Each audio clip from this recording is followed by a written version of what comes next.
should have not necessarily an officer because that is so extreme. We need police officers. They should not be viewed as a threat. They're there to protect you and serve the community. After months of community efforts to remove school resource officers, or SROs, from South Bend schools, the school corporation renewed its contract Monday night with the South Bend and St. Joe County Police Departments to continue to have SROs. Even though officers are not bad, they do get a bad rep.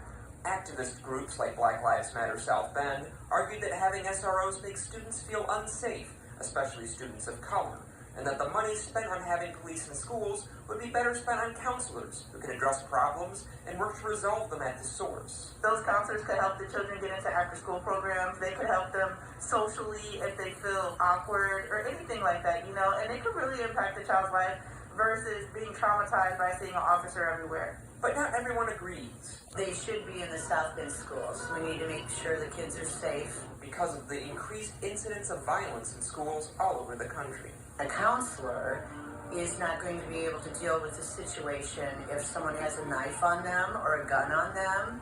We need people that are qualified that know how to handle those situations so they don't escalate. The reality of the situation is it's much different today than it was even 10 years ago in the schools. And with all the events of the last year and a half, tensions are even higher. You must have a trained person there to deter a situation when it presents itself. Shakira Washington, who previously attended South Bend schools and has a child enrolled in the corporation, agrees that safety is important, but armed police officers can create unease. I feel that you could have both in a sense, but more so on the helping people side. Now, the new agreement is in effect until